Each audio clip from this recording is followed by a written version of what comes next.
O livro da criança. Neia sentou-se diante dos sacerdotes do sínodo. A sala era grande e redonda, e continha muitos níveis. Os sacerdotes dos deuses antigos e os seguidores da justiça negra estavam dispostos atrás dela, na frente, à esquerda e à direita. Mas ela sentou-se no primeiro nível, onde todos podiam ver a mulher que se tornará uma lenda a serviço do Deus da justiça. Após a invocação, ela foi chamada para falar. Ela se levantou orgulhosamente e removeu sua viseira, desnudando os olhos do evangelista, e, movendo-se para o centro da sala com a confiança do andarilho do inferno, ela abriu os braços como se fosse abraçar a sala. Eu sou Neia Baraja, e venho contar a vocês sobre meu Deus, para que vocês o conheçam pelo que ele é, e se curvem a ele como todos os povos deveriam. Sua voz estava cheia de paixão enquanto ela falava, e ela silenciou o murmúrio que ecoava pelo salão circular de muitos níveis até onde ela estava, mas levantando as mãos com as palmas para fora. Começarei dando a vocês as palavras do seu texto sagrado. Eu as memorizei todas, e sei que muitos de vocês nunca as ouviram. Como decisões sábias não podem ser tomadas sem conhecimento, vou apresentá-las a vocês agora. E então ela começou a recitar. O livro da criança. Ser criança é ser o começo, a fundação do que alguém é, e do que alguém será. Começa na mais tenra juventude, portanto, pela vontade do Rei Feiticeiro, o Deus da Justiça, todos os que avançaram além do começo de suas vidas devem saber como se comportar em relação àqueles que vêm atrás deles. LC1:1 Moldar o menino é moldar o homem, moldar a menina é moldar a mulher. Se você, na sua velhice, não deseja viver sob o domínio de um jovem forte e mau, então você deve moldar as crianças para fazerem o que é justo e certo, mesmo contra o desejo de fazer o que é errado. LC1:2 Ensine-os primeiro por meio de ações, e depois por palavras, pois, embora as crianças nem sempre obedeçam às suas palavras, muitas vezes imitarão suas ações. LC1:3 Se eles caírem e clamarem por ajuda, você não os ajudará. Como gostaria de ser ajudado quando cair e não conseguir se levantar? Faça isso, e você cumprirá a vontade do verdadeiro Rei do mundo. LC1:4 Se você arrancar os olhos de uma criança, você está certo em reclamar que ela não pode ver.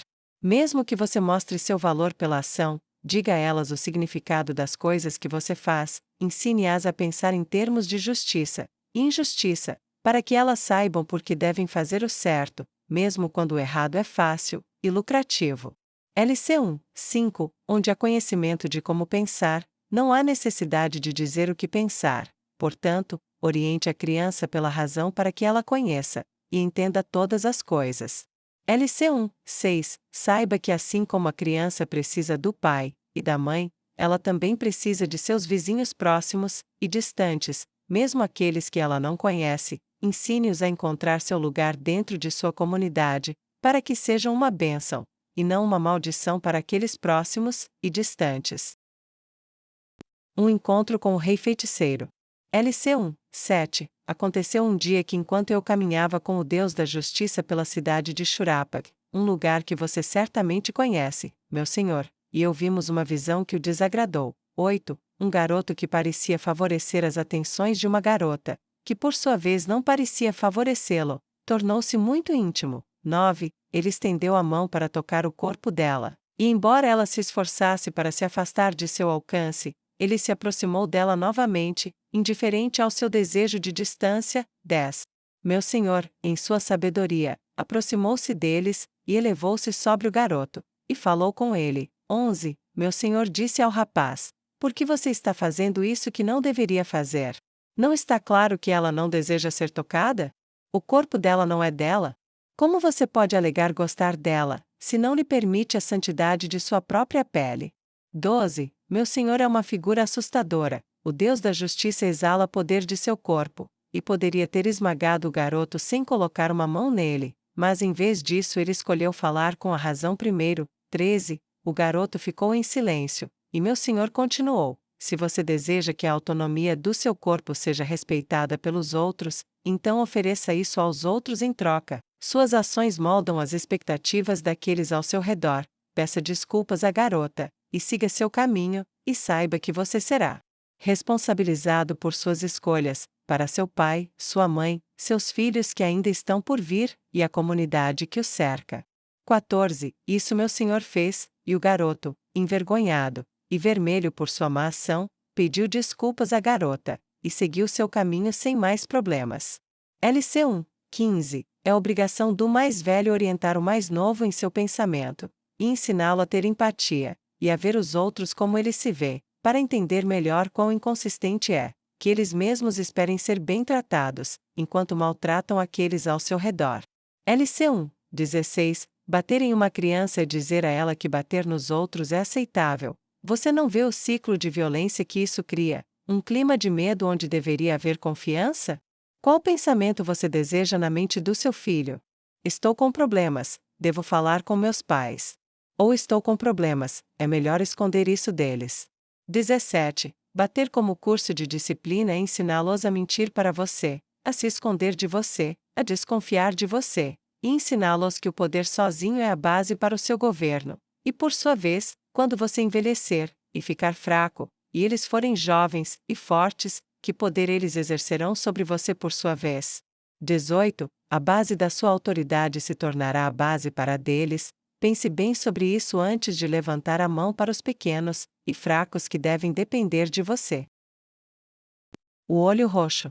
LC1. 19. O rei feiticeiro estava se movendo por uma aldeia, caminhando como era seu costume, para que ele pudesse ver as pessoas, e as pessoas pudessem ver seu rei, quando ele se deparou com um menino com um olho roxo. 20. Vendo isso, ele se aproximou do menino, e perguntou sobre a causa, que foi revelada ser uma mãe furiosa. 21. Embora cheio de obrigações, o rei feiticeiro em sua graça pediu ao menino para liderar o caminho para sua casa, e então ele se viu diante de uma pequena cabana com uma mulher cuidando da frente. 22. Ver o menino liderando o maior monarca que já agraciou o mundo a deixou em choque, mas ela se ajoelhou diante dele como era apropriado, e ele ordenou que ela se levantasse e prestasse contas do estado ferido da criança. 23. Quando chamada para responder, ela explicou que o menino não a obedeceu corretamente. 24. Então o rei perguntou ao menino se isso era verdade, e o menino confirmou que era verdade. 25. O que ela pediu para você fazer? Ele perguntou ao menino, que respondeu que ele foi solicitado a reunir lenha extra. 26. Você fará isso da próxima vez? Ele perguntou ao rapaz, que prometeu que faria, e então o rei feiticeiro perguntou, por quê? 27. Isso deixou os dois mortais perplexos, e o garoto respondeu, para que eu não apanhe. 28. O rei feiticeiro então se virou para a mãe, e perguntou, você disse a ele para juntar lenha para que ele não apanhe, ou você disse a ele para juntar lenha porque você precisava dela para algum propósito? 29. A mãe do garoto respondeu que precisava de lenha extra porque precisava aquecer a casa, e também preparar comida, e então ele perguntou, você disse isso a ele? Ao que ela respondeu que não. 30. Garoto, você deseja uma casa fria para dormir esta noite, ou uma quente? O rei feiticeiro perguntou, e o garoto respondeu, uma quente. Ao que o rei respondeu por sua vez, então você precisa de mais lenha do que o normal, não é? E o garoto reconheceu que era assim, então vá, e junte.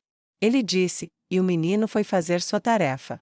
LC1. 30. A mãe do menino então perguntou ao rei, meu senhor, ele deveria me obedecer sem questionar, não deveria?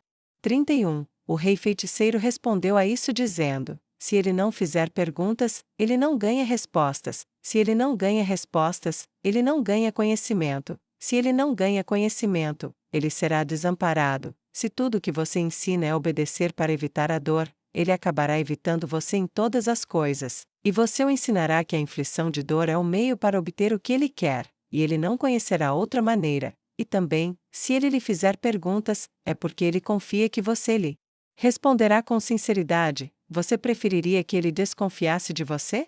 32. No entanto, meu senhor, respondeu a mulher, como devo discipliná-lo, e quando? 33. Uma criança precisa de disciplina quando a razão não pode alcançá-la. Quando ela se desviar, guie-a gentilmente de volta ao caminho certo, prive-a de seus privilégios ou dos benefícios que fluem de você, e deixe-a suportar, dentro dos limites da segurança, e da razão, as consequências de suas ações. 34. Esta noite seria tranquila, mas não seria perigosa. Deixe-a suportar as consequências de um quarto frio uma noite, e explique de manhã para que serviu o extra, e ela será mais sábia, e reconhecerá sua sabedoria, não apenas agirá por medo.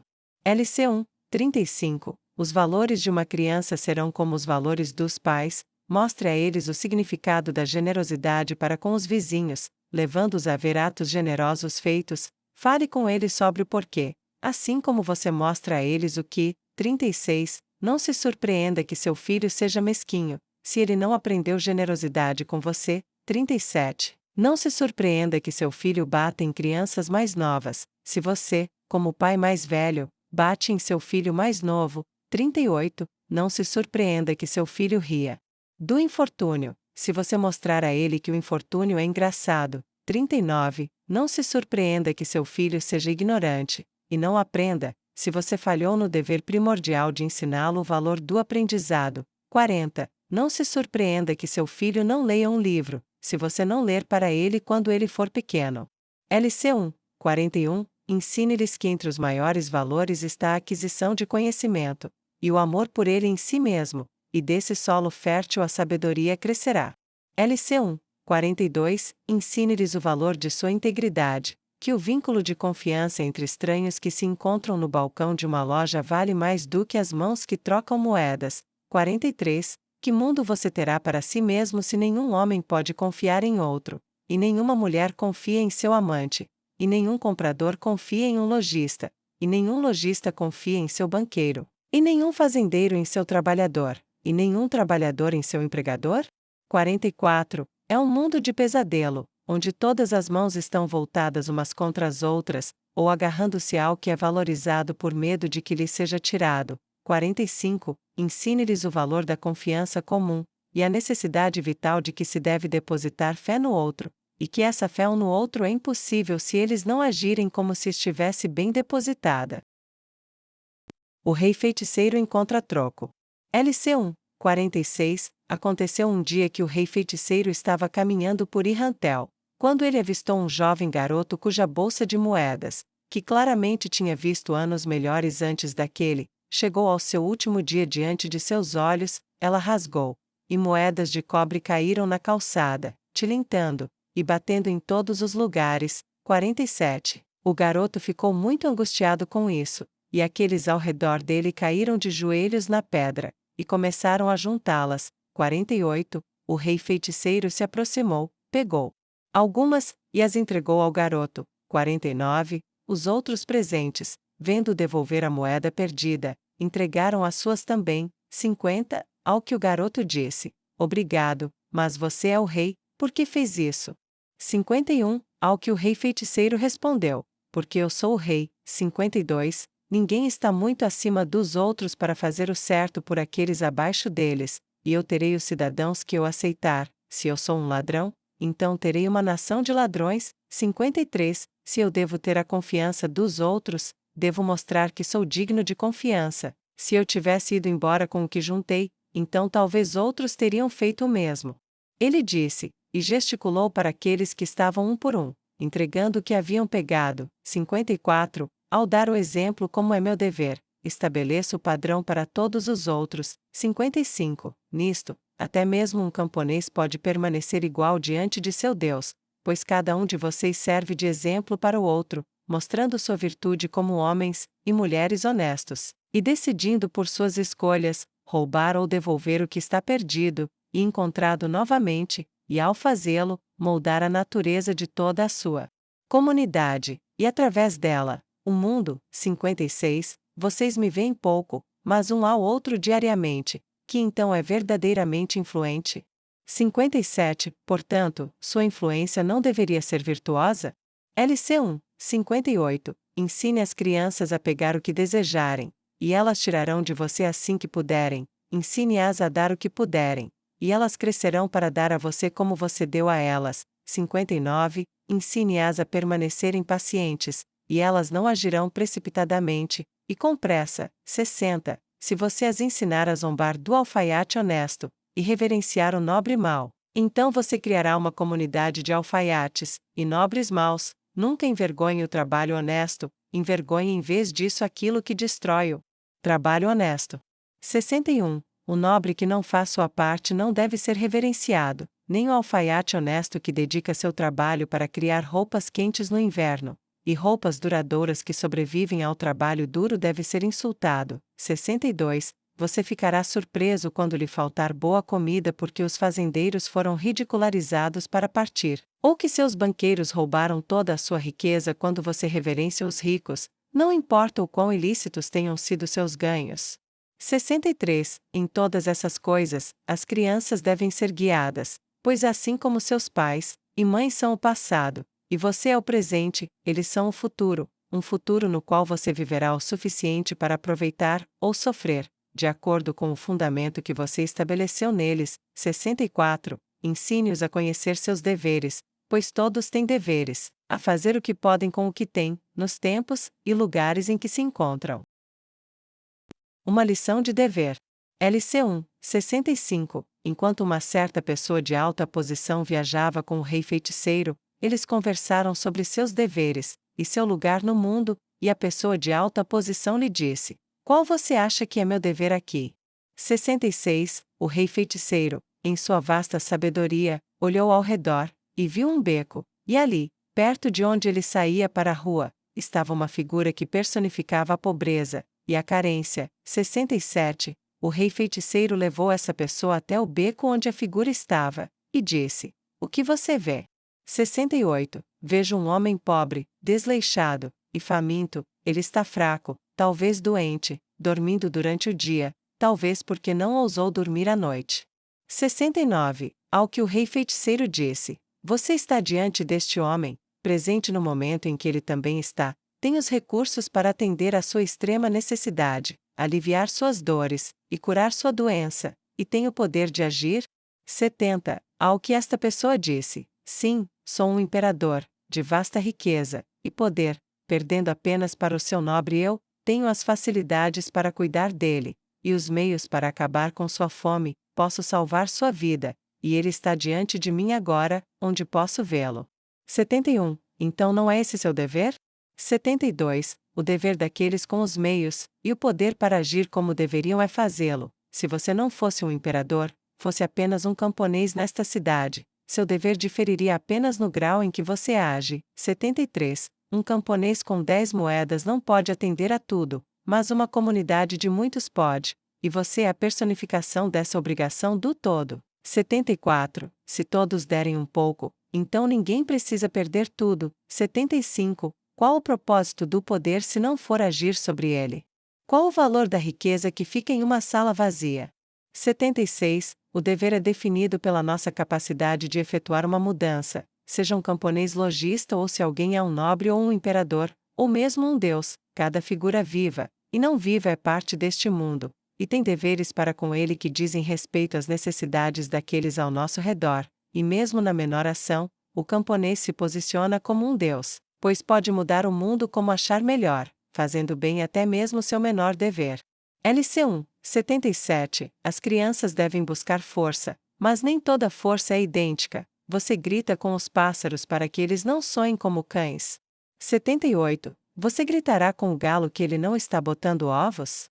79. Você gritará com a vaca que ela ainda não construiu um celeiro? Não. 80. A justiça pela força depende de muitas forças se unindo, assim como o corpo é feito de muitas partes, a justiça também é forjada por muitas forças. 81. Procure se destacar em todas as coisas, e no final a excelência não virá em nada. 82. Em vez disso, ensine a criança a valorizar novas experiências, novos conhecimentos, e ao tentar essas coisas, ela encontrará sua própria força, onde o filho mais velho pode ser um grande guerreiro, sua irmã pode ser uma grande estudiosa, e sua mãe uma grande escritora, e seu pai um fazendeiro sábio. 83. Não há mal em não ser igual aos grandes em todas as coisas, o mal está em não fazer nada, e esperar que todas as coisas sejam entregues de qualquer maneira. 84. Não amaldiçoe a criança por seu fracasso, nem abuse de suas frágeis esperanças de excelência. Em vez disso, elogie seu esforço por ter tentado algo novo. E perseguido algo em vez de não fazer nada. 85. Ensine-lhes o valor de tentar o que nunca tentaram antes, e ao fazê-lo, encontrarão seu lugar no mundo. 86. Se o instrumento deles não for o mesmo que o seu, e daí? 87. A música da comunidade tem muitas vozes, e muitos instrumentos, e se cantada, e tocada em harmonia, visando o bem comum, eles encontrarão seu lugar no mundo, e se fizeram isso, então você, como pai, fez bem. O rei feiticeiro encontra um trabalhador. LC1, 88. O rei feiticeiro estava visitando Carne um dia, sendo guiado por uma certa general famosa, que era nativa da cidade. E enquanto estavam lá, eles passaram por um local onde um novo edifício estava sendo erguido. 89. Lá eles viram um trabalhador sendo abordado duramente por um transeunte, um homem de evidente riqueza, e o rei feiticeiro, em sua maior sabedoria, decidiu perguntar por que o transeunte era cruel com o trabalhador. 90. O que importa, majestade, ele é apenas um trabalhador. Não é, e ele estava no caminho. 91. Talvez eu não devesse ter ficado bravo, mas o que havia de errado com o que eu disse? 92. O rei feiticeiro então decidiu perguntar ao trabalhador o que ele estava fazendo, e o trabalhador explicou que estava limpando a estrada de entulhos caídos de uma carroça que transportava materiais para o local. 93. Ele apontou para o prédio, e o rei feiticeiro perguntou o que seria o prédio, e o trabalhador explicou que seria uma moradia temporária para os soldados que retornariam da guerra, que precisariam de um lugar para ficar enquanto buscavam novas residências. 94. O rei feiticeiro então disse ao homem rico: você teria falado tão duramente com o arquiteto daquele prédio? 95. Ao que o homem admitiu que não teria. 96. Então você também não deveria falar duramente com este homem. Embora ele seja um trabalhador comum, sem o trabalho de suas mãos, este prédio não poderia se erguer, os materiais se reunirão da rua, e irão para onde são necessários. 97. O homem rico não tinha uma boa resposta para isso, então o rei feiticeiro disse: todos os que contribuem, compartilham o legado do trabalho, seja um grande arquiteto ou minerando rocha de terra dura ou limpando uma estrada para reunir os materiais, todo homem honesto é nobre em sua honestidade, e valioso por sua contribuição. 98. Agrada ao Deus da justiça que todos sejam tratados com justiça, em deferência à virtude, ao trabalho, e à sabedoria. 99. Portanto, é primordial que as crianças sejam guiadas em todas essas coisas, primeiro pela ação, e segundo, pela palavra. LC1. Sem falhar nessas coisas é criar fraqueza no tecido social que ainda está sendo costurado na forma de crianças em crescimento. E essa fraqueza é um pecado que o futuro não perdoará, nem o rei feiticeiro ignorará.